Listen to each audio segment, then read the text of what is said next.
योग जीवन जीने की कला है।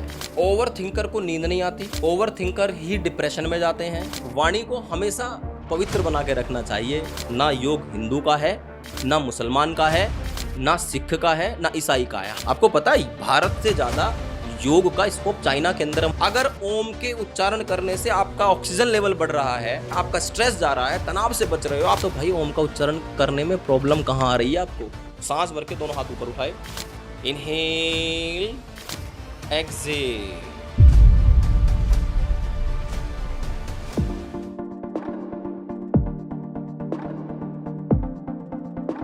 नमस्ते, आप सभी का बहुत बहुत स्वागत है। यूं तो सोशल मीडिया पर पॉडकास्ट करने वाले, पॉडकास्ट देने वाले बहुतेरे हैं। बहुत सारी चीज़ें होती हैं, बहुत सारी चीज़ों पे बातचीत होती है, लेकिन कुछ ऐसी चीज़ें होती हैं जो आपके काम की होती हैं, सिर्फ सुनने की नहीं। ऐसी चीज़ें जो दिल से निकलती हैं और सीधे दिल तक पहुंचती हैं, क्योंकि दिल से बोली जाती हैं। जुबान से निकलने वाली चीज़ तो कान तक ही पहुंचेगी। तो आज हमारे साथ एक खास मेहमान जुड़े हुए हैं, वो जो आपकी बहुत सारी दिक्कतों का समाधान कर सकते हैं, वो जिनसे पूरी दुनिया के हजारों लोग हर रोज सुबह और शाम मिलते हैं, सीखते हैं और अपने आप को ट्रांसफॉर्म करते हैं। वो जिन्होंने लोगों के 9-9 किलो एक महीने में घटवा दिए। वजन की बात कर रहा हूँ आपके। 9 किलो एक महीने में गया। अगर 3 महीने काम कर लिया तो 3 महीने में 18 किलो तक। ये प्रूवन है, लिखा हुआ है और आप उसको देख सकते हैं। प्रत्यक्ष को प्रमाण की आवश्यकता नहीं होती है। तो स्वागत कीजिए, हमारे साथ योगी हैं सोहित जी। बहुत बहुत स्वागत है आपका। बहुत धन्यवाद, आपने आज एक सार्थक चर्चा करने के लिए हमें यहाँ पर बुलाया, तो दोनों मिल करके कुछ अच्छा सृजन करेंगे। बहुत अच्छा सृजन करेंगे, क्योंकि सबसे इम्पोर्टेंट चीज़ सोहित जी हम ये जानना चाहेंगे कि जब भी योग की बात आती है तो लोगों को लगता है कि बस शरीर को पूरा यूँ घुमाना है, यूँ तोड़ना है, ऐसे करना है, वैसे करना है। मतलब उनको बड़ा भारी भरकम सा शब्द बना दिया गया है। आपके हिसाब से योग क्या है और किस तरीके से एक आम व्यक्ति अपनी दिनचर्या में उसे शामिल कर सकता है? देखिए, योग जो आपने कहा अभी कि शरीर मोड़ना, शरीर तोड़ना, उठाना या शरीर को खींचना, स्ट्रेच करना, ये योग है। ये योग का केवल एक पार्ट है। एक पार्ट है। हाँ। मैं जनरली जब मैं किसी भी पॉडकास्ट में जाता हूँ तो इस विषय पर चर्चा होती है और मैं ये बात लगभग सब जगह बोलता हूँ, योग जीवन जीने की कला है। आप भगवान श्री कृष्ण श्रीमद् भगवद गीता में भी कहते हैं, योगा कर्मसु कौशलम, कर्म में कुशलता ही योग है। आप प्रातःकाल उठने से लेकर के रात्रि सोने तक जितने भी कार्य करते हैं वो सब योग के अंतर्गत होने चाहिए। यानी आपका उठना, सही समय पर उठना, आपका खाना, आपका चलना, आपका कार्य, आप जो भी करते हैं रात्रि सोने तक, वो यदि कुशलता पूर्वक करते हैं तो वो योग कहलाता है। योग जीवन प्रबंधन है, लाइफ मैनेजमेंट है। ये जो आज दुनिया मान रही है ना कि पार्क में दिखे 2 आसन लगाए, हाँ। तो वो केवल 2 पार्ट है, आसन और प्राणायाम। कुछ लोग मेडिटेशन को जानते हैं, बस ध्यान को जानते हैं, लेकिन उससे पहले आप अगर विचार करो, महर्षि पतंजलि योग दर्शन में एक सूत्र देते हैं, अष्टांग योग। अष्टांग योग आपने सुना होगा, पढ़ा भी होगा। यम, नियम, आसन, प्राणायाम, प्रत्याहार, धारणा, ध्यान, समाधि। यम अहिंसा, सत्य, अस्तेय, ब्रह्मचर्य, अपरिग्रह। नियम शोध, संतोष, तप, स्वाध्याय, ईश्वर प्रणिधान। इसके बाद आसन आता है। हमें झूठ नहीं बोलना है, हमें हिंसा नहीं करनी है, हमें कोई पापाचार, दुराचार, अनाचार, अत्याचार कुछ भी नहीं करना है। उसके बाद अपने आप को बाह्य और आंतरिक शुचिता करनी है, विचारों की करनी है, शरीर की भी शुद्धि करनी है। उसके बाद आसन की ओर जाना है। आसनेन भवेत् दृढ़म्, आसन से आपका शरीर बलवान होता है, मजबूत होता है, स्ट्रेंथ आती है। और उसके बाद आता है प्राणायाम। प्राणायाम कि आप अंदर से स्ट्रोंग होते हैं। प्राणायाम आपका काम करता है हार्ट के ऊपर, ब्रेन के ऊपर, लंग के ऊपर। प्राणायाम प्राणों की शक्ति, प्राणायाम प्राणों का आयाम, प्राणों का नियमन करना प्राणायाम कहलाता है। तस्मिन् सति श्वास प्रश्वास योगर गतिर विच्छेद प्राणायाम। यानी श्वास प्रश्वास की गति को समझना या उसका नियमन करना या विच्छेद करना प्राणायाम कहलाता है। और आज वैसे मैं कहूँ, आसन तो फिर भी लोग करते हैं, एक्सरसाइज तो फिर भी लोग करते हैं, प्राणायाम बहुत कम लोग करते हैं। प्राणायाम करने वाले व्यक्ति को ब्रेन हेमरेज नहीं हो सकता, प्राणायाम करने वाले व्यक्ति को हार्ट अटैक नहीं हो सकता, प्राणायाम करने वाले व्यक्ति के लंग यानी फेफड़े कमजोर नहीं हो सकते, प्राणायाम करने वाले व्यक्ति को शरीर के अंदर ऑक्सीजन की कमी नहीं हो सकती। बहुत बड़ी बड़ी बात बोल रहा हूँ मैं, क्या बात है। हाँ, लेकिन प्राणायाम इतनी बड़ी, मैं प्राणायाम को धरती की संजीवनी बूटी कहता हूँ, और मैं अपनी कक्षाओं में, क्लासेस में, वीडियोस में भी कहता हूँ कि आप आसन तो कर लोगे, एक्सरसाइज कहीं भी कर लोगे, लेकिन प्राणायाम कहीं नहीं कर पाओगे। हम तो जितने भी आसन कराते हैं, स्ट्रेचिंग कराते हैं, एक्सरसाइज कराते हैं, सूर्य नमस्कार कराते हैं, सब में सांसों का विशेष ध्यान रखते हैं कि कब सांस लेना है, कब सांस छोड़, इनहेल एक्सेल। मेरे यहाँ हर एक्सरसाइज, हर आसन पर मेरे मुख से निकलता है इनहेल एक्सेल क्लास कराते समय। क्यों? क्योंकि मुझे पता है ये आप एरोबिक कर लो, जुम्बा कर लो, डांस कर लो, रनिंग कर लो, कुछ भी कर लो, वहाँ आप सांसों को का ध्यान नहीं रखोगे, सांसों के ऊपर आपका फोकस नहीं होगा। लेकिन जब आसन करते हो तो जब योग गुरु कहते हैं कि सांस भर करके दोनों हाथ ऊपर उठाइए, सांस भर करके दोनों हाथ खोलिए और सांस को बाहर निकालते हुए दोनों हाथों को, तो आपके फेफड़े आकुंचन प्रसारण हो रहा है, फेफड़े आपके खुल रहे हैं, फेफड़े आपके सिकुड़ रहे हैं, फेफड़े आपके खुल रहे हैं, सिकुड़ रहे हैं, यानी आकुंचन प्रसारण हो रहा है। आप इस तरह से समझ सकते हैं हमारे लंग के अंदर, फेफड़ों के अंदर 4.5 करोड़ कोष्ठक होते हैं। कोष्ठक यानी छिद्र होते हैं, छोटे छोटे, स्पंज की तरह, ढोकला की तरह, बहुत सरल कर दिया है। अच्छा, ढोकले की तरह। बिल्कुल छोटे छोटे फुफ्फुस, जिनको हिंदी में फुफ्फुस बोलते हैं। तो अंदर फेफड़ों में 4.5 करोड़ कोष्ठक होते हैं। अब जब हम सामान्य सांस लेते हैं तो 3.5 करोड़ एक्टिवेट होते हैं, यानी वहाँ तक आपकी ऑक्सीजन और प्राण शक्ति पहुँचती है सामान्य सांस में। जैसे आप नॉर्मल, मैं आपसे बात कर रहा हूँ इस समय तो 200-250 भी नहीं हो रहा होगा, बोलते समय पर 200-250 भी एक्टिवेट नहीं हो पाते हैं, क्योंकि बोलते समय व्यक्ति जल्दी जल्दी सांस लेता है, जल्दी जल्दी सांस छोड़ता है। इससे आप आइडिया लगाइए, अन्ना हजारे जब अनशन पर बैठते हैं तो वो 1-1 महीने तक बिना खाए बैठे रहते हैं। क्यों? क्योंकि वो मौन रहते हैं। अब मौन रहने वाले व्यक्ति की ऊर्जा का लेवल बढ़ा रहता है। मौन रहने वाला व्यक्ति की ऊर्जा का लेवल क्यों बढ़ता है? क्योंकि उसके सांस बिल्कुल शांत हो जाते हैं, एक तरीके से उसके गहरे हो जाते हैं, क्योंकि बोलते समय जल्दी जल्दी सांस ले रहा है व्यक्ति, छोड़ रहा है, ले रहा है, छोड़ रहा है, उसकी एनर्जी का लॉस हो रहा है, और खासकर मुंह से। मैं एक बात और कहता हूँ, सांस लेने का सही तरीका ये है कि आप अपने अगर मुंह से सांस छोड़ते हो तो आप अपनी शरीर की एनर्जी को लॉस करते हो। और रनिंग करते समय क्या कर रहा है व्यक्ति? दौड़ रहा है, ट्रेडमिल पे दौड़ रहा है, कुत्ता सांस लेता है ऐसे। कितनी लंबी जिंदगी होती है? बहुत थोड़ी जिंदगी होती है, 10-12 साल, 13 साल में कुत्ते का जीवन समाप्त हो जाता है। तो हमें सांस नाक से लेना है, दौड़ते समय, ट्रेडमिल कर रहे हो, कुछ भी कर रहे हो, और गहरा सांस लेना है, लंबा लेना है। अब जब हम सो जाते हैं तो उस समय पर हमारे शरीर में सांस गहरा हो जाता है। आप रात भर लेट जाओ पर सो ना। जब आप सोते हो तो आपका सांस, आपने देखा होगा किसी भी सोते हुए व्यक्ति को, पेट ऊपर, आप अपने आप गहरे सांस हो जाते हैं। जागने के बाद ही तो गड़बड़ करता है व्यक्ति, सोने के बाद तो उसकी नेचुरल क्रिया प्रारंभ होती है। और जब उसके गहरे सांस हो जाते हैं तो वो सब सुबह उठता है तो बड़ा फ्रेश उठता है। और पूरी रात लेट करके उससे कहा जाए कि तू लेटा तो था ही, पूरे दिन आराम तो किया ही है ना तुमने, आराम करने के बाद तो उसको शरीर फ्रेश नहीं महसूस करेगा, बड़ा तनाव में रहेगा व्यक्ति। यही तो प्राणायाम है। प्राणायाम 4.5 करोड़ के 4.5 करोड़ कोष्ठक को एक्टिवेट करता है, उनके अंदर ऑक्सीजन को बड़ा भेजता है और प्राण शक्ति को भेजता है, जिससे कि आपके एक एक सेल को, एक एक टिश्यू को, ऑर्गन को, ब्लड को, हार्ट को, ब्रेन की सेल्स को, सभी को किसकी आवश्यकता है? ऑक्सीजन की आवश्यकता है और प्राण शक्ति की आवश्यकता है। उसके बाद ध्यान, प्रत्याहार आता है। प्रत्याहार को लोग नहीं समझते हैं। प्रत्याहार का अभिप्राय होता है कि जब हम ध्यान की ओर जा रहे होते हैं, जैसे हमने एक पात्र से तेल डालना शुरू किया, वो तेल वहाँ से गिरने की और यहाँ तक पहुँचने की स्थिति प्रत्याहार है। यानी हम किसी अच्छे कार्य की ओर जाने का प्रयास कर रहे हैं, या हम समझें कि हम मेडिटेशन की ओर जा रहे हैं, ध्यान की ओर जा रहे हैं, तो प्रत्याहार कर रहे हैं कि एक मन बनाया, यानी हमने इंद्रियों का संयम किया। और जब वो ऑयल, वो तेल एक पात्र में गिर गया तो वो अपने ध्येय पर पहुँच गया, यानी हम ध्यान करने के लिए तैयार हो गए। अब हम ध्यान करते हैं। ध्यायते ध्यायानाम धातु नाम मलाक्रिया। ध्यान के करने से आपके मन के ऊपर जितने भी मल विक्षेप आवरण जमे रहते हैं वो सब खत्म हो जाते हैं, साफ हो जाते हैं। सबकॉन्शियस माइंड साफ हो जाता है। उसके बाद समाधि आती है। समाधि में व्यक्ति विचार शून्य हो जाता है।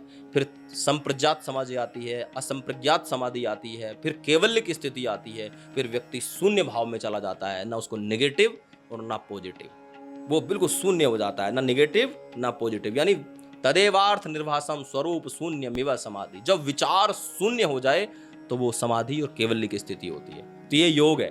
आसन और प्राणायाम तो केवल एक पार्ट है। क्या बात है, कितने बढ़िया आपने कितने अच्छे तरीके से इसको एलोबरेट किया, समझा दिया। एक चीज़ इसमें जानना चाहेंगे, जैसे हम आम व्यक्ति जो सुबह निकला, काम पे पहुंचा, काम खत्म किया, घर पहुंच जाएगा, ऐसे व्यक्ति को मान लीजिए दिन में खाना खाने के बाद या फिर ऑफिस में बैठे बैठे अगर उसको लगे कि भैया मुझको प्राणायाम के लिए स्पेशल समय नहीं निकाल पा रहा हूँ, वो कुछ ऐसा है, एक आध दो कोई टेक्निक है आप बता सकते हैं जो ऑफिस में बैठा हुआ व्यक्ति भी कभी एक आध बार अपने 4 करोड़ 4.5 करोड़ फेफड़ों तक पहुंच सके? बिल्कुल। देखिए उसमें क्या कर सकते हैं कि एक प्राणायाम होता है भस्त्रिका प्राणायाम, जिसमें आप ऐसे दोनों सीधे बैठ जाओ, ये अपनी कुर्सी के ऊपर, चेयर के ऊपर, सोफे के ऊपर, बेड के ऊपर, जहां भी आप करना चाहो, बस आपकी स्पाइन सीधी होनी चाहिए, स्ट्रेट होनी चाहिए। सांस भर के दोनों हाथ ऊपर उठाए, करो आप एक्सेल, इनहेल, एक्सेल, इनहेल, नाक से सांस, नाक से बाहर। एक तो ये प्राणायाम कर सकते हैं। इस प्राणायाम से क्या होगा, और इसको फास्ट भी कर सकते हैं ऐसे, इससे क्या होगा, आपका ब्रेन पूरा एग्जॉस्ट हो जाएगा, जो स्ट्रेस भरा हुआ है वो सब बाहर निकल जाएगा, रिलीज हो जाएगा। और दूसरा काम क्या होगा, आपके लंग यानी फेफड़े मजबूत हो जाएंगे, साइनस का एरिया आपका पूरा खाली हो जाएगा, यानी आपकी नाक भी इससे साफ हो जाएगी, साइनस की समस्या से भी बच जाओगे, और पूरा जो ये आभा मंडल है, आपका फेस है, ये भी ग्लो करने लगेगा इस प्राणायाम के करने से। ये प्राणायाम के ऊपर मैं आपके चैनल के माध्यम से कहना चाहता हूँ, श्री श्री रविशंकर जी की सुदर्शन क्रिया पूरी तरह से भस्त्रिका प्राणायाम के ऊपर बेस्ड है। वो हम योग टीचर उसको कराने के लिए, क्योंकि उनका पेटेंट है, हम करा नहीं सकते, परंतु पूरी क्रियाएं भस्त्रिका प्राणायाम से, सोहम की जो साधना होती है वो पूरा भस्त्रिका प्राणायाम पे है। अब आप सोचिए कितना इसका महत्व हो सकता है कि श्री श्री रविशंकर जी ने हजारों करोड़ का एम्पायर खड़ा कर दिया केवल सुदर्शन क्रिया के साथ। यस सही बात है भाई, गंभीर बात है। इसको आप ऐसे समझिए कि इसका मतलब इसके अंदर शक्ति है, इसके अंदर ताकत है। मैं तो आपके पॉडकास्ट के माध्यम से पूरे देशवासियों को और दुनिया को कहना चाहता हूं कि प्राणायाम के साथ जुड़ जाओ। प्राणायाम के करने से पूज्य स्वामी रामदेव जी ने पूरे देश और दुनिया को जगाया, 1 लाख करोड़ से ज्यादा का एम्पायर खड़ा कर दिया। श्री श्री रविशंकर जी ने 5-10 हजार करोड़ का एम्पायर खड़ा कर दिया। इसको आप ऐसे समझिए कि अगर प्राणायाम के अंदर शक्ति ना हो तो लोग जब उसको करते हैं, अगर उसमें शक्ति नहीं होगी तो 1 दिन 2 दिन 4 दिन 5 दिन करके छोड़ देंगे। अब शक्ति है, लोग जुड़ रहे हैं, धन भी दे रहे हैं, उनको बुला करके कार्यक्रम भी करा रहे हैं, तो यानी उसके अंदर पावर है। और मैंने खुद महसूस किया है सुदर्शन क्रिया को। जून का महीना सुबह 10 साढ़े 10 बजे के आसपास जब मैंने सुदर्शन क्रिया को प्रारंभ किया, मैं गुजरात में था, लगभग 1 वर्ष पूर्व की बात है। एक बिजनेसमैन उद्योगपति वहां के, उनके साथ में मैं उनको योग कराता था, तो उन्होंने कहा गुरुजी आज मैं आपको सुदर्शन क्रिया कराता हूँ। मैंने कहा हाँ जी मैं जानता तो हूँ, पर मैं आपको करा नहीं सकता। बोले मैं कराता हूँ। तो उन्होंने जब सुदर्शन क्रिया प्रारंभ की, उन्होंने मुझे एक बार स्टेप बता दिया। मैं कहा ठीक है जी साथ में करते हैं। तो 10 बजे जब हमने शुरू की तो हमारे ऊपर छाव थी, एक वृक्ष की छाव, हम गार्डन में बैठे थे, लेकिन उसमें 45 मिनट लगभग लगती हैं, तो 15 मिनट बाद धूप आ गई। लेकिन सुदर्शन क्रिया पूरी धूप में हमने की, और सुदर्शन क्रिया करने के बाद जो मैंने फील किया, तो मुझे उस दिन ये पता चला कि वैसे ही लोग श्री श्री जी के पीछे पागल नहीं है, क्योंकि इसमें दम है। और इतना रिलैक्स मस्तिष्क, ऐसा कि जैसे किसी झूठे पात्र को साफ करके कितना अच्छा लगता है, बर्तन साफ हो जाता है, तो ऐसे ही पूरा काम, क्रोध, लोभ, मोह, ईर्षा, द्वेष, छल, दम, पाखंड सब साफ हो गया। इतना अच्छा फील हुआ, यानी बिल्कुल कचरा साफ। तो ये सुदर्शन क्रिया की ताकत, मैं कहूँगा ये प्राणायाम की ताकत है। और ऑफिस में बैठने वाले दूसरा प्राणायाम जो कर सकते हैं, वो कर सकते हैं अनुलोम विलोम प्राणायाम। अनुलोम विलोम प्राणायाम के बेनिफिट बताता हूं। हमारे शरीर के अंदर 72 करोड़ 72 लाख 10,202 नस नाड़ियां हैं। आपने पढ़ी होंगी मॉडर्न मेडिकल साइंस में कि 72,000 नस नाड़ियां। 72,000 नसनाड़ियों का तो मॉडर्न मेडिकल साइंस ने नाम दे दिया है, जिनको बच्चे पढ़ते हैं। परंतु हमारे एक गुरुदेव हुए हैं ब्रह्म ऋषि कृष्णदत्त जी महाराज, त्रेता युग श्रृंगी ऋषि की आत्मा कलयुग में आई थी। उनके शास्त्रों में, उनके साहित्य में मिलता है कि 72,72,10,202 नसनाड़ियां हमारे शरीर के अंदर हैं, जो कई बार अपनी आंखों से दिखाई भी नहीं देती हैं। तो अनुलोम विलोम प्राणायाम उन सब को एक्टिवेट करता है, उन सब के अंदर प्राण भेजता है। क्योंकि शरीर के, मैंने अभी कहा, छोटी से छोटी इकाई, एक एक कोशिका को, एक एक सेल को भी प्राण और ऑक्सीजन की आवश्यकता है। और वो काम कौन करता है? अनुलोम विलोम प्राणायाम। अब अनुलोम विलोम करना कैसे? राइट नोस्ट्रल को ऐसे प्रेस करो, लेफ्ट से सांस अंदर भरो धीरे धीरे, बिल्कुल स्पाइन आपकी सीधी होनी चाहिए। पहली उंगली अंगूठे को ऐसे ज्ञान मुद्रा बना करके उसको आप रख सकते हैं, और फिर लेफ्ट को प्रेस करके राइट से बाहर छोड़ दीजिए। फिर राइट से भरो, लेफ्ट से छोड़िए, लेफ्ट से भरिए, राइट से छोड़िए। इस प्राणायाम में लेफ्ट से लेना है, यानी बाएं से लेना है, दाएं से छोड़ना है, दाएं से लेना है, बाएं से छोड़ना है। अनुलोम विलोम यानी उल्टा सीधा। आनंद आ गया 20 सेकंड में ही। इस प्राणायाम को कम से कम 10 मिनट और अधिक से अधिक आधा घंटे तक किया जा सकता है, 45 मिनट तक भी किया जा सकता है। इस प्राणायाम के लाभ इतने हैं, ऑफिस में बॉस का तनाव है, ऑफिस के अंदर काम की टेंशन है, प्रोजेक्ट बड़े मिले हुए हैं, और यदि आप खुद ऑफिस चलाते हो तो एम्प्लॉय की भी टेंशन होती है, घर परिवार की भी टेंशन होती है, बहुत सारी टेंशन जीवन में हर किसी व्यक्ति के। और जब ये प्राणायाम करता है, जब तो रिलैक्स होने लगता है। बस इस प्राणायाम में ध्यान ये रखना है, डीप इनहेल और स्लो एक्सहेल। गंभीर बात बता रहा हूं, डीप इनहेल यानी गहरा सांस भरो, जितना गहरा भर सकते हो। जैसे आपने लेफ्ट से भरा तो गहरा भरिए, जितना गहरा भरेंगे उतना अच्छा लगेगा। और फिर धीरे धीरे दूसरे नोस्ट्रल से स्लोली, वेरी स्लोली, जितना धीरे धीरे छोड़ेंगे उतना ही लाभकारी हो जाएगा ये प्राणायाम। शास्त्रों में तो कहा जाता है कि आपकी नाक के सामने नोस्ट्रल के फ्रंट पर कॉटन यानी रुई रख दी जाए, वो भी ना हिले सांस बाहर आते समय। यस, ये मैंने पढ़ा है। हाँ ठीक है। होता क्या है, पार्क में मैं भी देखता हूँ कई बार, तो मुझे लगता है कि ये हो क्या रहा है देश में। 2-2 प्राणायाम लोग एक साथ भी करते हैं। क्या करेंगे भाई? मैं तो पूछ लेता हूँ कई बार, भाई मैंने पढ़ा है उन ग्रंथों को, तो मैं पूछ लेता हूँ, अंकल जी ये क्या कर रहे हैं आप?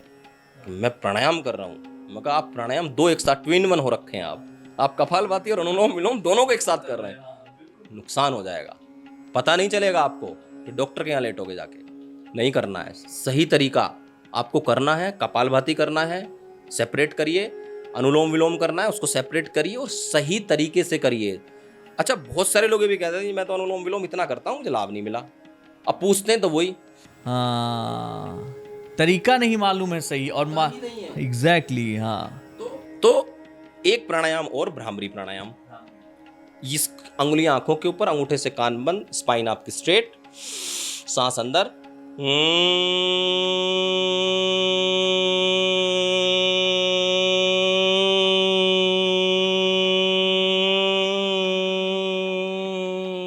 जब तक आपके अंदर सांस निकल रहा है बाहर, तब तक आप वो गुंजायमान करते रहिए।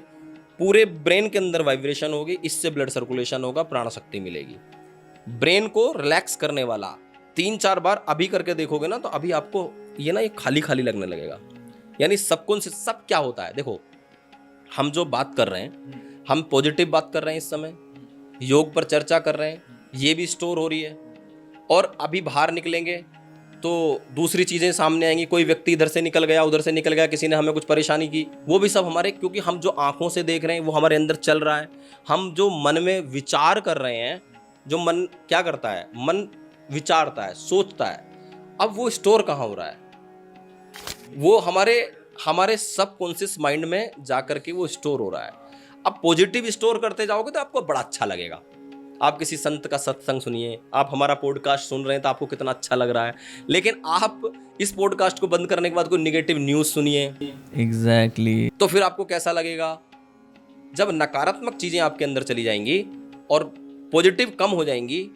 और पता है हमारे गुरुदेव तो ये भी कहते हैं कि हमारे सबकॉन्शियस माइंड के अंदर हमारे उसको कहा गया चित्त, जैसे मोबाइल में चिप में स्टोर होता है ना सब, तो हमारे शरीर में हमारे अंदर है चित्त, और हमारे चित्त के अंदर लाखों जन्मों के संस्कार पड़े रहते हैं, लाखों जन्मों के। अगर कोई पुनर्जन्म को नहीं मानता वो भी मानेगा। हम अभी बैठे हैं, अभी मेरे अंदर आपसे बात करते करते अच्छी चीजें आ रही हैं, अभी एकदम से सडनली मेरे मन में कोई नेगेटिव बात है, तो यानी वो इस समय का संस्कार नहीं है, इस समय का विचार नहीं है, पता नहीं कब का विचार है। हो सकता है इस जन्म का हो सकता है वो किसी पिछले किसी जन्म का हो।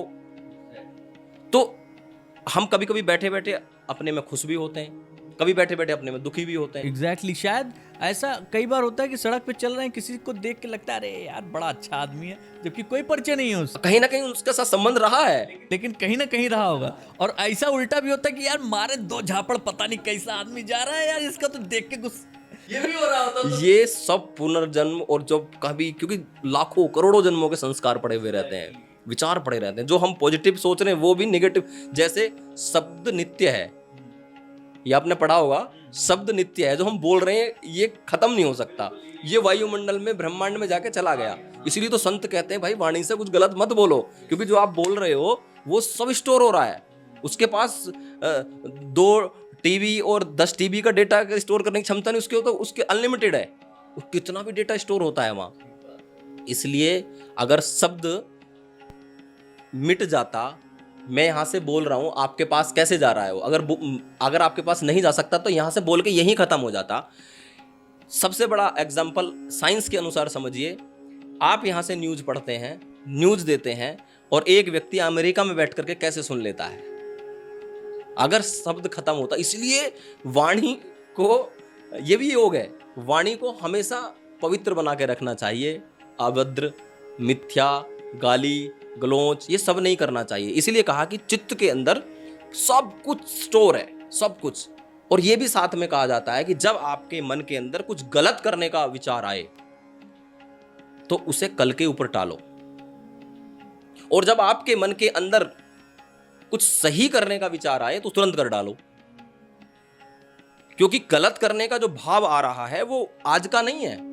आज तो मैंने शास्त्रों को पढ़ा, मैंने गुरुओं के संपर्क में रहा, लेकिन फिर भी मेरे मन में एक विचार आया कि नहीं, मैं कुछ गलत ऐसा कर देता हूँ, कुछ पाप कर लेता हूँ, चोरी कर लेता हूँ, ये कर लेता हूँ, वो कर लेता हूँ, कुछ मोबाइल में गंदा देख लेता हूँ, लेकिन उसको कल के ऊपर छोड़ दो और कोई अच्छा आए।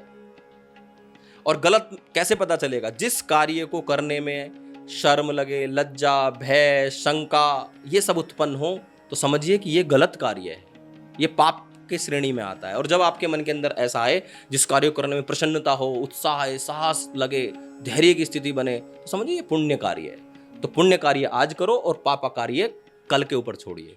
जी, क्या बात है। जैसे एक पुण्य कार्य आप करते हैं, इसी तरीके से जो आपने बताया, देश दुनिया से लोग आपके साथ जुड़ते हैं, मॉर्निंग में भी, इवनिंग में भी।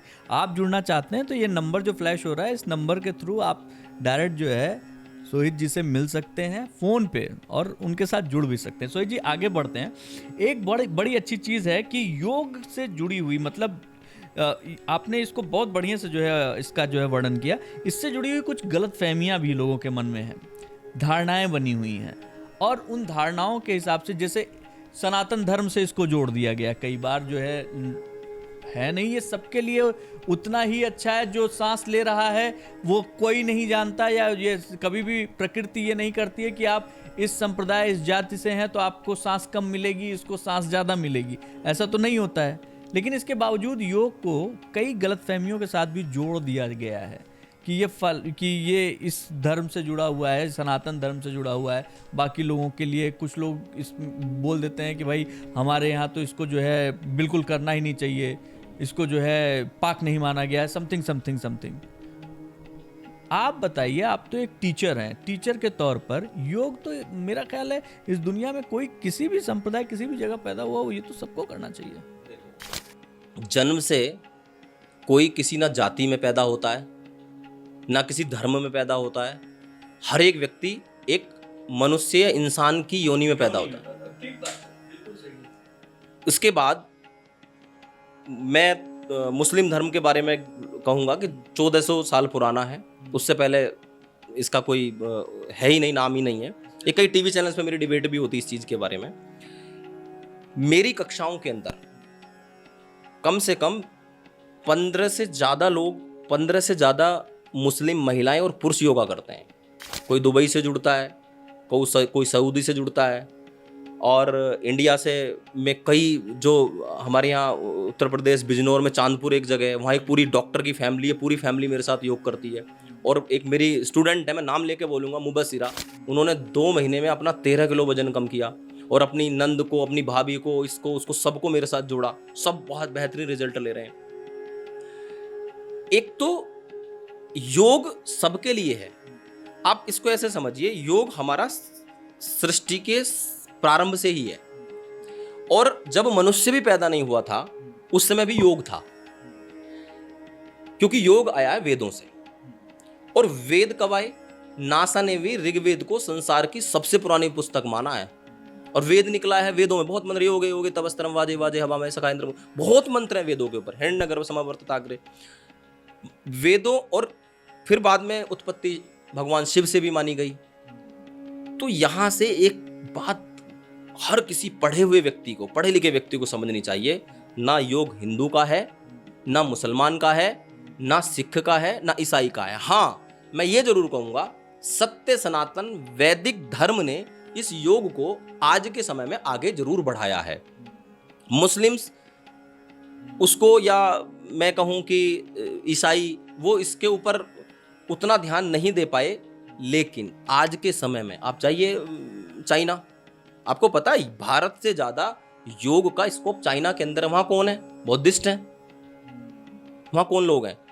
वहां योग के लगभग मेरी नॉलेज में 150 से 200 योगा टीचर हैं, मेरी नॉलेज में। और एक मुजफ्फरनगर में एक गांव है कुडाना, उस गांव को तो मैं योग नगरी कहता हूं।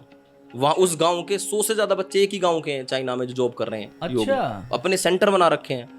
आप दूसरे देशों में जाइए, अमेरिका जाओ, कनाडा जाओ, यूके जाओ, जहां भी जाओगे आप योग मिलेगा। एक अभी जब विश्व योग दिवस मनाया जाता है, उससे पहले हर वर्ष एक कोई ना कोई कंट्रोवर्सी पैदा होती है। कोई ना कोई बड़े मुस्लिम धर्म गुरु या कोई नेता, वो कहते हैं ये मुसलमान सूर्य नमस्कार, हाँ बिल्कुल, झंडा ये, हाँ वो सूर्य नमस्कार हम सिर्फ वो, और इबादत से क्यों जोड़ रहे हो उसको? आप चलो हम मानते हैं अल्लाह के अलावा आप किसी के आगे नहीं झुक सकते।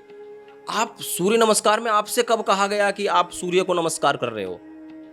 और सूर्य को नमस्कार कर भी लोगे तो मुझे नहीं लगता कोई बुराई है। पूरे दिन सूर्य से ऊर्जा लेते हो, पूरे दिन सूर्य से आप प्रकाश लेते हो, वो ना निकले तो आप कैसे रह पाओगे? आप अगर उसको प्रणाम कर भी लोगे तो बुरा क्या है? लेकिन मैं फिर दूसरी तरफ आता हूं, यदि आपका सूर्य नमस्कार करने से मेटाबॉलिक सिस्टम ठीक हो रहा है, वेट कम हो रहा है, फिटनेस हो रही है, हेल्थ आपकी इंप्रूव हो रही है, आपका बीपी सही हो रहा है, आपके शरीर के अंदर कोई रोग नहीं हो रहा है, बॉडी स्ट्रेंथ हो रही है, शरीर के अंदर ताकत आ रही है, बलवान बन रहे हो, आपकी हजारों रुपए की दवाइयां छूट रही हैं, तो आप सूर्य नमस्कार क्यों ना करें? क्या दिक्कत है? अब आप अस्पतालों के बाहर देखिए, सरकारी अस्पताल में सबसे ज्यादा मुस्लिम मिलेंगे।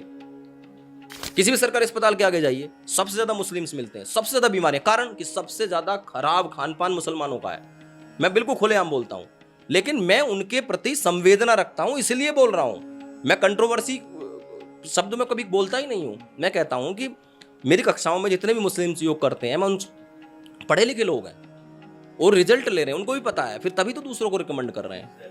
तो अभी पिछले वर्ष इससे जो ये गया है 21 जून, इससे पहला 21 जून में भारत के उपराष्ट्रपति हामिद अंसारी जी ने एक बयान दिया था कि ओम का उच्चारण मुसलमान नहीं करेंगे। उसके ऊपर एक डिबेट हुई, बड़े चैनल पे मैं भी गया, बहुत मुस्लिम से मेरी टक्कर हुई। मैंने एक बात कही, अमेरिका की एक यूनिवर्सिटी ने एक रिसर्च भी की है कि ओम के उच्चारण करने से ब्रेन के अंदर ऑक्सीजन का लेवल बढ़ता है। जब वाइब्रेशन जो होती है कि आप 1000 मोबाइल भी रखोगे और उनकी वाइब्रेशन भी आप महसूस करोगे, उससे ज़्यादा वाइब्रेशन आपके मस्तिष्क के अंदर हो रही है। और एक रिसर्च मैंने पढ़ी कि सूर्य पे भी जो ध्वनि हो रही है वो ओम की ध्वनि हो रही है। और ओम वेदों से आया है, मैं इसको भी कहूंगा, हर मंत्र के आगे, प्रत्येक मंत्र के आगे ओम शब्द लिखा हुआ है। और आप इसको हिंदुत्व से हटाइए, बिल्कुल हटा दीजिए, चलिए सनातन धर्म से। मैं कहता हूं अगर ओम के उच्चारण करने से आपका ऑक्सीजन लेवल बढ़ रहा है, ओम के उच्चारण करने से आपका मस्तिष्क शार्प हो रहा है, आपका ब्रेन शार्प हो रहा है, आपका स्ट्रेस जा रहा है, तनाव से बच रहे हो, आप काम करने की क्षमता बढ़ रही है, आपकी आई साइड अच्छी हो रही है, आपके सोचने समझने की शक्ति बढ़ रही है, तो भाई ओम का उच्चारण करने में प्रॉब्लम कहां आ रही है आपको? धर्म से हटाइए। और एक और बात कहता हूं, आज प्रत्येक धर्म में इसको माना गया है। कहीं आमीन, आमीन भी ओम का बिगड़ा हुआ रूप है। आमीन यह भी ओम का बिगड़ा हुआ रूप है। मुस्लिम्स बोलते हैं आमीन, तो ये कहां से आया? ये भी मैंने बड़े धर्म गुरुओं से, मुस्लिम्स के जो उनके आका हैं, उन लोगों से, मुल्ला मौलवियों से मेरी इस बात के ऊपर बहस हुई, ये जवाब नहीं दे पाए। मैंने कहा कि ये जो ओम है, जो आमीन बोलते हैं, ये ओम का ही बिगड़ा हुआ रूप है।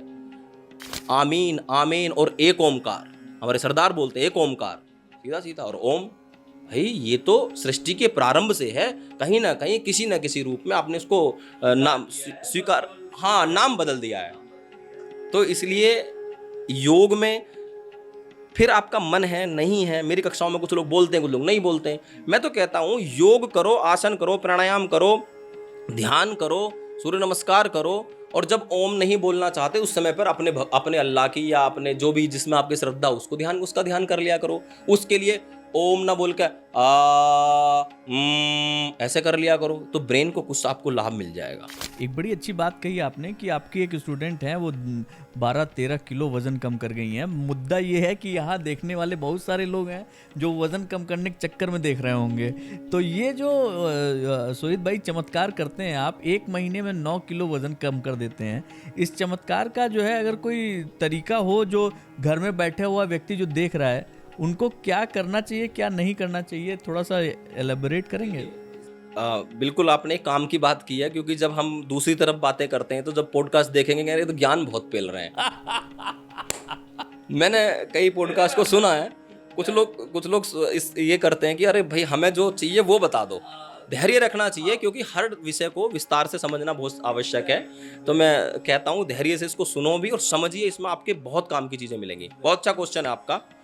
वजन कम करने के लिए देखो, जो आपने वजन बढ़ा लिया है, कहीं ना कहीं भगवान ने तो आपको 50 किलो का पैदा नहीं किया, वही कोई 3 किलो, कोई 4 किलो और max to max 5 kilo, 2.5 kilo से 5 किलो तक। अब बढ़ाया तो हमने अपने कारण है, तो अब हमें अपने आप को थोड़ा तप करना पड़ेगा। और मैं तो तप भी ऐसा नहीं कराता हूं कि उससे आपका वजन बहुत सरलता से कम होता है। एक तो 1 घंटा आप अपने आप को दीजिए। कोई कहे कि मेरे बस की नहीं है 1 घंटा देना, तो उसको मैं ये कहूंगा कि खाना बंद कर दीजिए। 1 घंटा जो अपने आप को नहीं दे सकता, जिसके पास समय नहीं है, कि मेरे पास बिल्कुल समय नहीं है, तो उसके लिए 24 मिनट का समय देता हूं कि कम से कम 20 सूर्य नमस्कार कर लो। मैं कहता हूं 10 मिनट रनिंग कर लो। मैं कहता हूं 5 मिनट स्विमिंग कर लो लेट के, या 10-15 मिनट स्विमिंग पूल में जाकर स्विमिंग कर लो। इतनी एक्टिविटी तो कर सकते हो। इसके अलावा आप डाइट पे फोकस कर लो। ये सब जो सिस्टम बिगड़ा हुआ है, डाइट का बिगड़ा हुआ है। Pizza, burger, junk food, fast food, समोसे, सब कुछ खा रहे हैं। उससे क्या होता है कि आप, एक रिक्शे वाले को कहा जाए, एक किसान को कहा जाए कि तू 8 रोटी खा, कि तुम 50 रोटी, खली को 50 रोटी दे दो, क्या प्रॉब्लम है? क्योंकि इतना वर्कआउट है। और एक व्यक्ति की सुबह उठा, उठने के बाद लिफ्ट ली, लिफ्ट के बाद गाड़ी में बैठा, ऑफिस में आया, लिफ्ट ली, ऑफिस में बैठे और काम किए और चले गए। और उससे कहा जाए कि तुम दिन में 6 रोटी खा लो, तो क्या होगा? उनका पेट भी निकलेगा, हिप्स भी भारी हो जाएंगे और पूरा वेट शरीर पे बन जाएगा। आप जितनी कैलोरी ले रहे हो, क्या आप उनको बर्न कर पा रहे हो कि नहीं? यदि आप खाना चाहते हो तो आपको मेहनत करनी पड़ेगी, नहीं तो केवल जीने के लिए खाइए। अब मैं एक फॉर्मूला देता हूं। सुबह उठिए, नींबू पानी शहद के साथ या काले नमक के साथ पीजिए फ्रेश होने के बाद। फिर एलोवेरा आंवला जूस पीजिए आधा घंटे बाद या 15 मिनट बाद, जितना भी आपको समय के अकॉर्डिंग। 20 ml या 30 ml आंवला और 30 ml एलोवेरा और 60 ml गुनगुना पानी में उसको डालिए और उसको पीना शुरू कीजिए। इसके बाद आप योग, जॉगिंग, रनिंग, वार्म अप, कुछ भी जो आप करना चाहते हैं, सूर्य नमस्कार, वो कीजिए आधा घंटा या 1 घंटा। उसके बाद ब्रेकफास्ट में आप एक टाइम फिक्स करो कि 8 बजे खाते हो तो 8 ही बजे खाओ, 9 बजे खाते हो तो 9 बजे खाओ। एक टाइम फिक्स करना है, उसी समय आपको भूख लगेगी जब आप अपनी रूटीन बनाओगे।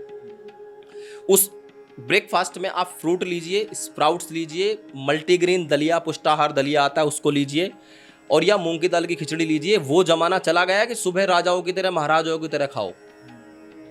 बहुत पढ़ा होगा आपने, सुना भी होगा, सुबह राजा महाराजाओं की तरह खाइए और दोपहर में राजा के युवराज की तरह खाइए और रात को भिखारियों की तरह खाइए। अब वो जमाना चला गया, क्योंकि आपको खा के ऑफिस में बैठना है। सुबह राजा महाराजाओं की तरह वो व्यक्ति खाएगा जिसको जा करके 1 घंटा खेत में फावड़ा चलाना है, या जिसको रिक्शा चलाना है, या कोई और मेहनत करनी है। उतना खाने के बाद आप वहाँ पे रहेंगे तभी पचा पाएंगे, नहीं तो आप ऑफिस में आके बैठने वाले हैं तब तो आपकी लंका लग जाएगी। मेटाबॉलिक सिस्टम बिल्कुल ध्वस्त हुए पड़े हैं लोगों के, डाइजेशन बिल्कुल खत्म हुआ पड़ा है।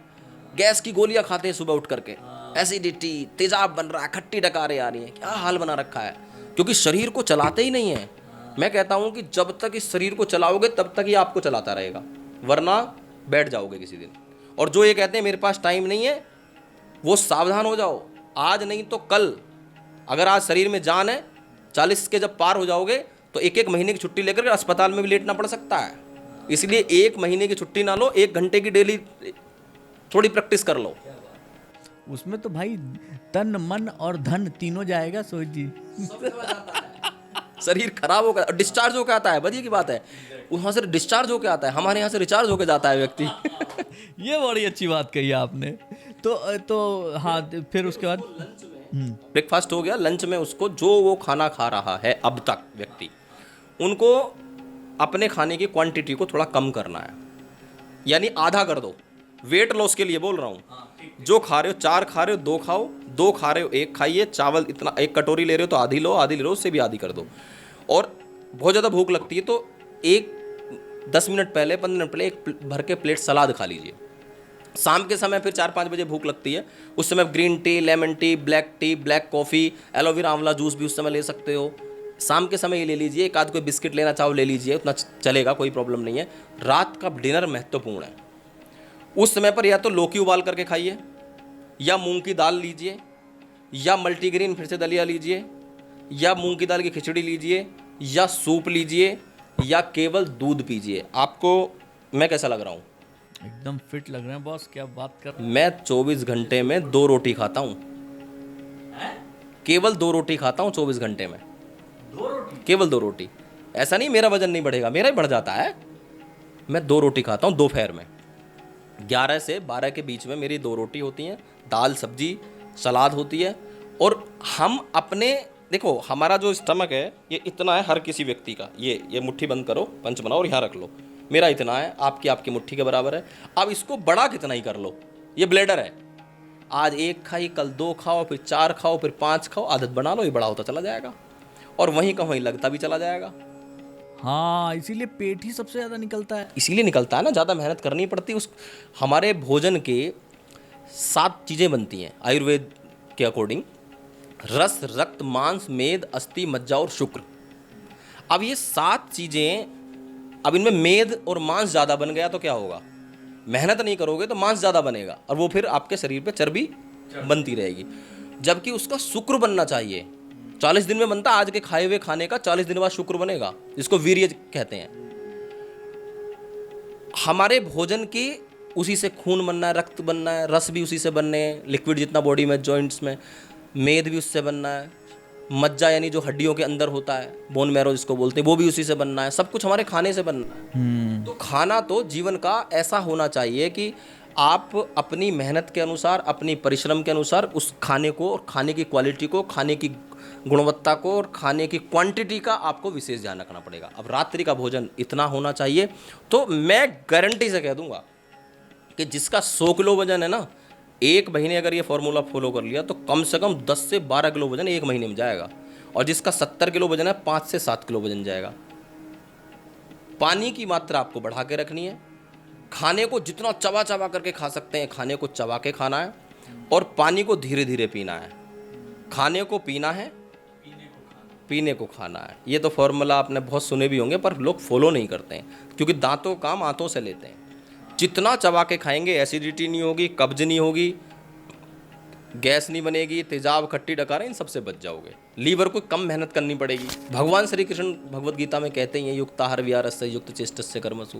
भाई हमारा खाना, हमारा चलना, हमारा व्यवहार सब युक्त यानी संतुलित होना चाहिए, तो आपका जीवन निरोगी होकर के आगे बढ़ेगा। लेकिन यार सोहित जी, एक चीज़ है कि हम लोग की जो लपलपाती हुई जुबान है ना, ये जैसे ही किसी अच्छी चीज़ को देखेगी, पिज़्ज़ा देख लिया और समोसा देख लिया, आप जो है 32 दांत के किले के अंदर भी उसको संभाल नहीं पाते हैं। आदमी जो है लरस जाता है और वो 10 सेकंड, 5 सेकंड या पता नहीं 1 सेकंड के स्वाद के लिए सपाट से जो है उसको गायब कर देता है। कहता है यार एक समोसा ही तो था। 650 कैलोरी होती है वहां तक लोग नहीं पहुंच पाते ना। उनका कहना होता है अरे यार समोसा सबसे खतरनाक चीज़ है। आपको नहीं पता आलू कैसा है, आलू भी फ्राई है, मैदा भी है और रिफाइंड में तला गया है। आप समझिए कि आपने अमृत लिया है कि जहर लिया है, और सबसे ज़्यादा खाने वाली चीज़ है समोसा। अच्छा, कुछ 1-2 चीज़ ऐसी बताइए जो आप भी लेते हो और जो बड़े आसानी से सुलभता से मिल जाए, मतलब लिस्ट ना बनाना पड़े। जैसे हम अभी यहाँ बैठे हुए हैं, तो अभी यहाँ से हम लोग उठेंगे या फिर जो है बैठेंगे, तो ऐसी कुछ चीज़ें बताइए जो कि आराम से हम लोग जो है हर जगह सहजता से मिल जाए और हम उसका आनंद। एक तो पानी हो गया जो हमें हर जगह मिल जाएगा, उसको जो है हम लोग चबा चबा के पीना है। भैया नोट कर लीजिए, पानी को पीना नहीं है, पानी को चबाना है और जो खाना है उसको पीना है। ठीक है, एक चीज़ हो गई। और दूसरा सबसे सरलता से मिलने वाली चीज़ लौकी है। लौकी अभी कहाँ मिलेगी सोहित भाई? लौकी का जूस, हाँ, आपको पता जूस है नीचे मिल जाएगा। हाँ। लौकी का जूस जो व्यक्ति सुबह खाली पेट पीता है ना, उसमें थोड़ा सा काला नमक या सेंधा नमक डाल लो, उसमें पुदीना डालिए, थोड़ा हरा धनिया भी डाल लीजिए, थोड़ा अदरक भी डाल लीजिए। अच्छा, स्वाद बनाने। हाँ, नहीं सब लाभकारी चीज़ें हैं। लौकी वेट लॉस में, फास्ट वेट लॉस में बहुत काम करती है। लौकी आपके कोलेस्ट्रॉल को कम करती है। लौकी का जूस कोलेस्ट्रॉल को कम करेगा। फैटी लीवर के लिए लौकी का जूस बहुत लाभकारी है। तो ये जूस अगर जो है मान लीजिए वो बोतल वाला लेके आया आदमी, तो बनाने में ज़्यादा अच्छा है। अच्छा ठीक। और लौकी आजकल सबसे ज़्यादा लौकी के अंदर जहर मिलाया जाता है, लेकिन लौकी काटो, थोड़ी देर उसको गुनगुने पानी में आधा घंटा पहले रख दीजिए। अब कुछ तो करना पड़ेगा जीने के लिए, तो हम भी किसान के बेटे हैं। मैं वही कहना चाह रहा था, सुई जो है सिर्फ एक ही फ्रूट है जहाँ तक अभी तक नहीं घुस पाई है, वो है नारियल पानी। केवल उसकी खोल मजबूत है बेचारे की, बाकी सब जगहों पे तो जो है सुई घुस गई है आज के उसमें, तो चीज़ें जो है फ्रेश मिलती। तो लौकी का जूस बहुत लाभकारी है आपकी गैस के लिए भी, एसिडिटी के लिए, पेट रोग के लिए, कोलेस्ट्रॉल के लिए, लीवर के लिए। तो लौकी का जूस मेरे कहने से अगर कोई व्यक्ति लगातार 15 दिन, स्टार्टिंग में पहले 15 दिन पियो, ठीक चलता है तो फिर उसको बढ़ाओ, 40 दिन लगातार पी के देखो और फिर अपनी बॉडी टेस्ट करा लें। अच्छा, तो लौकी का जूस बनाना कैसे, बेसिकली आपने बता दिया। लौकी लेके आइए, उसको छील दीजिए, छीलने के बाद काट लीजिए, उसको पानी में डालिए, उबाल लीजिए, उबालने के बाद फिर हाँ गर्म पानी में उसको रख दीजिए। अच्छा, बिना छीले? नहीं, छील के काट के गर्म पानी में रख दीजिए, फिर उस लौकी को निकालिए, या तो जूसर से उसका जूस निकालिए या फिर उसको मिक्सी में डालिए, थोड़ा सा पानी डाल करके, फिर कपड़े से उसको छानिए। हम उसको शुद्ध जूस चाहते हैं। ओके। एक तो ये हुआ कि आपने उसको उबाला, उबालने के बाद में तो पानी भी डालोगे उसमें थोड़ा बहुत, तो वो चीज़ नहीं बचेगी। उसको चाहिए बिल्कुल एकदम ओरिजिनल जूस। तो ये तो एक जूसर आते हैं, उसमें जूस जैसे गाजर का निकलता है, ऐसे लौकी का भी जूस निकल जाता है। और नहीं तो फिर उसको मिक्सी में थोड़ा सा पानी डाल के और फिर कपड़े से उसको छान के, मैंने लगभग 1 महीना लगातार पिया। मुझे खुद को ऐसा लगा कि मुझे इतना लाइट बॉडी में फील होने लगा। शादियों का सीज़न से मैं बाहर निकला था, शादियों में खाना कहीं ना कहीं थोड़ा बहुत हो जाता है। अब हम थोड़े इस तरीके के लोग भी हैं, बहुत प्रोग्रामों में जाना पड़ता है, दिन में 3-3, 4-4 शादी, कुछ मेरे वैसे कार्यक्रम, तो लोग लगे ही रहते हैं जी ये ले लो। सुमित भाई, बहुत ईमानदारी से आप बात कर रहे हैं, इसके लिए मज़ा आ रहा है, क्योंकि जो है सब लोग ये बताते नहीं है कि भाई खाने फिर मुझे लोग खिला देते हैं। मेरा फास्ट फूड में भी टिक्की मेरी फेवरेट है, और मेरा ऑफिस और हल्दीराम का ऑफिस का गेट आमने सामने है। फिर भी देखिए मैं इतना कंट्रोल करता हूँ, महीने में एक बार मुश्किल से उसका स्वाद ले लेता हूँ। मैं क्लियर कहता हूँ, मेरा फेवरेट है। अब शादियों में मैं जाऊँगा, जितने लोग मुझे जानते हैं, बुलाते हैं, उनको कहीं ना कहीं पता भी है गुरुजी की फेवरेट टिक्की है, और गुरुजी बहुत बढ़िया बनी हुई है, वो मेरे आगे आती, मैं लगभग ले लेता हूँ उसको। शादियों में खासकर मुझे रहता है मार्केट से तो शुद्ध ही होगा। लेकिन फिर उसका समाधान मेरे पास ये होता है कि मैं घर आऊँगा रात में, तो मैं 1 कप तेज़ गर्म पानी पीऊँगा। आजकल क्या करते हैं, पिज़्ज़ा खाएंगे, बर्गर खाएंगे, समोसे खाएंगे, उसके बाद कोल्ड ड्रिंक पिएंगे। कहिए काट देगी, हाँ काटेगी, आंतों को काटेगी। ये आपने खाए हुए पदार्थ को नहीं काटेगी, आंतों को काटेगी। वो टॉयलेट क्लीन कर देती है, आपकी आंतों को कैसे नहीं करेगी। इसलिए कोल्ड ड्रिंक ऐसी चीज़ जब आप खाते हो तो कम से कम कोल्ड ड्रिंक आपको नहीं लेनी है। उस समय पर आप तेज़ गर्म पानी पियो, उसका 50% जो निगेटिव इफेक्ट पड़ रहा है वो तो हट जाएगा और फिर पेट भी सुबह ठीक साफ हो जाएगा। तो मैं ये करता हूँ। दूसरी, मैं सुबह में जैसे शादियों का सीज़न शुरू होगा, देखो हम ना चाहते हुए कुछ खाना पड़ जाता है। मेरा रहता है फ्रूट पे, बिल्कुल गुरुजी, एकदम सही कह रहे हैं आप। मेरा फ्रूट्स पे रहेगा, मूंग की दाल पे रहेगा, दाल रोटी पे रहेगा, ठीक है। पर दिन में 3-3 4-4 शादी, घर पहुंचने का समय नहीं मिला तो कहीं ना कुछ खाना आपको पड़ेगा। फिर दिन में हम किसी प्रोग्राम में जा रहे हैं, किसी इवेंट में जा रहे हैं, मैं आर्य समाज से भी हूँ, गुरुकुल का पढ़ा हूँ, तो मुझे कार्यक्रमों में भी जाना पड़ता है। तो लोग लगे रहते हैं, नहीं जी आपने हमारे यहाँ तो खाया नहीं है, थोड़ा तो ले लो। थोड़े थोड़े में लेना पड़ जाता है। अब लेने का समाधान फिर लौकी का जूस मैं उस समय पर लेता हूँ। जैसे कि अब शादियों का सीज़न शुरू हो जाएगा तो मैं उससे ज़्यादा सावधान हो जाऊँगा कि खाऊंगा। मैं आपसे भी कहना चाहता हूँ और आपको भी कहना चाहता हूँ कि खाओ पर इस शरीर को चलाओ। रिक्शे वाले को, किसी श्रमिक को, हमारे किसी जो भी मेहनत शरीर से करने वाले व्यक्ति हैं, उनको पिज़्ज़ा खिलाओ, उनको कोई नुकसान नहीं होगा। भाई वो इतनी मेहनत करते हैं, उनके तो लक्कड़, हमारे यहाँ कहा जाए लक्कड़ पत्थर सब हजम हो जाता है। ठीक बात है, एकदम ठीक बात। मैं गाँव में देखता हूँ, हमारे यहाँ सुबह पानी के हाथ की रोटी बनती है। मेरा एक भाई है, गाँव में ही रहता है, वो सुबह 2-3 कई बार 4 रोटी सुबह खा के खेत में चला जाता है। दोपहर में आकर फिर 4-5 रोटी खा लेता है, रात को भी 4-5 रोटी खा लेता है। अब मैं उसको देख के सोचता हूँ, हे भगवान यार, ज़िंदगी तो इनकी है, हम लोग तो वाकई में काट रहे हैं। सब पच गया है। हम जो, मैं घर पहुँचूंगा, मम्मी अब चूल्हे की रोटी, कई बार शाम को उनको पता है कि चूल्हे की रोटी इसको पसंद है, तो शहर में रहता है, तो वो शाम को खाना खिलाने के चक्कर में मेरे से बोलेंगे चूल्हे की गरम गरम रोटी बनानी, चटनी के साथ खा लियो। तो मैं 1 रोटी गाँव में खा लेता हूँ, वरना मैं शाम का भोजन मैक्सिमम टाइम उसको अवॉइड ही करता हूँ कि मैं शाम को खाना ना खाऊँ, और लेट हो जाऊँ तो बिल्कुल नहीं खाऊँगा। शाम को मैं ज़्यादातर लेता हूँ दूध, मुझे 1 गिलास दूध प्रतिदिन, मेरी ये भी एक है कमजोरी कि मुझे दूध चाहिए ही चाहिए। और दूध 250 ग्राम दूध आपका पूर्ण भोजन है। अब हम जैसे डाइट प्लान, आपको अभी डाइट के बारे में बताया, तो लोग ये भी कह सकते हैं कि जी कार्बोहाइड्रेट कहाँ से मिलेगा, ये कहाँ से मिले। अरे भाई पहले भर चुके हो तुम, इतना जमा कर चुके हो पहले। जब आपको क्रेविंग होती है ना, जब आपको, जैसे कोई कह रहा है कि मुझे ना, आप जो डाइट बता रहे हो उसके बाद मुझे 3 घंटे बाद तो भूख लगने लगती है गुरुजी, तो उस समय पे आपको जो भूख लग रही है ना, वो जो चर्बी आपके अंदर एक्स्ट्रा, अब वो उसको खाएगा। अगर आपने कुछ दे दिया तो उसको खाएगा, नहीं तो वो चर्बी को खाना शुरू करेगा, वहाँ वेट कम होगा आपका।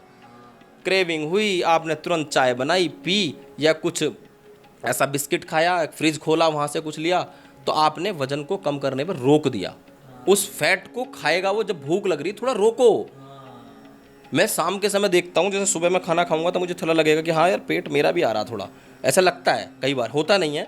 फिर मैं शाम को जब बिल्कुल 11-12 बजे खाने के बाद, मुझे शाम तक, दोपहर में कई बार मैं ग्रीन टी ले लेता हूँ, कई बार मैं चाय भी ले लेता हूँ। ऐसा नहीं कि मैं चाय नहीं पीता हूँ, चाय भी ले लेता हूँ कभी कभी। और किसी के यहाँ जाता हूँ तो ले ही लेता हूँ। क्यों? क्योंकि भाई किसी का ना हो, किसी के पास दूध तो क्या होगा, किसी के पास जूस ना हो तो उसका सम्मान करना आवश्यक है। बात है भैया, सब लोग जो है आपको दूध और जूस लेके नहीं बैठ सकते। तो अब मैं उससे कहूँ नहीं मुझे तो नींबू पानी चाहिए, तो कैसे चलेगा काम? नहीं ठीक है, इतनी सी चाय में क्या बिगड़ जाएगा हमारा, नुकसानदायक है, लेकिन उसका उपाय हम कुछ ना कुछ कर लेते हैं। तो अब शाम के समय मुझे पेट एकदम खाली खाली लगता है, मैं दूध पीता हूँ। उससे पहले शाम को 5-6 बजे के आसपास मेरी क्लास भी होती है, तो मेरे पेट ऐसा लगता है कि थोड़ी भूख लग रही है। लेकिन मैं ये मानता हूँ कि यही तो जो थोड़ा बहुत है अगर कहीं से, तो इसको खाएगा अब ये। हाँ ठीक बात है। तो इसीलिए हर एक व्यक्ति को यदि खाना है तो मेहनत करनी पड़ेगी, और यदि मेहनत नहीं कर सकते तो खाना बंद करना पड़ेगा, वरना मोटे हो जाओगे।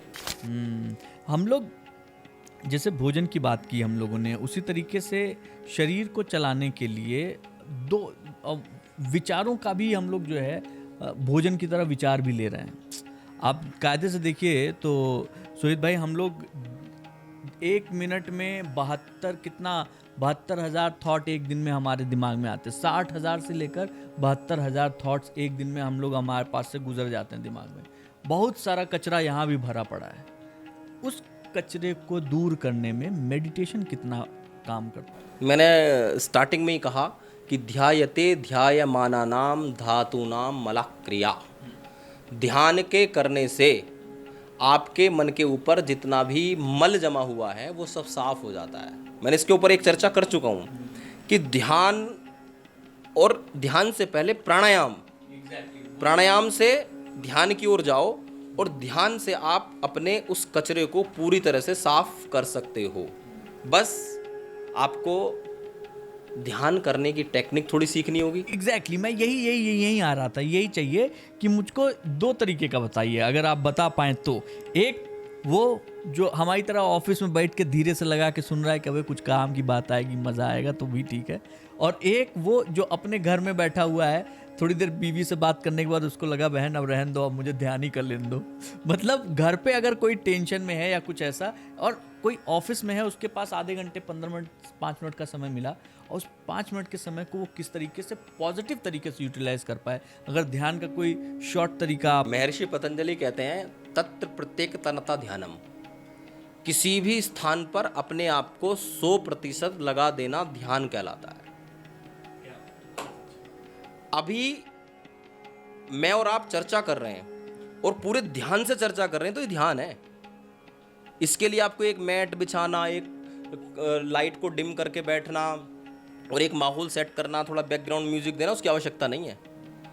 अगर कक्षा में टीचर बोल रहे हैं, गुरु कह रहे हैं विद्यार्थी को ध्यान से पढ़ो, तो वो भी ध्यान है। किचन में हमारी माँ काम कर रही है और उस काम को करते करते 100% उसका विचार, उसका मन वहीं पर लगा हुआ है, तो वो ध्यान कर रही है।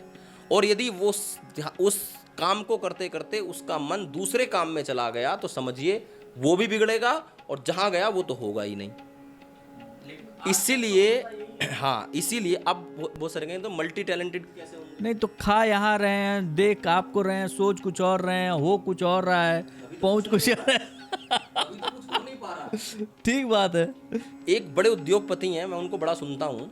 वो ये कहते हैं कि जिस समय पे मैं जो काम करता हूँ उसी को करता हूँ, उसके अलावा मैं कुछ सोचता ही नहीं हूँ।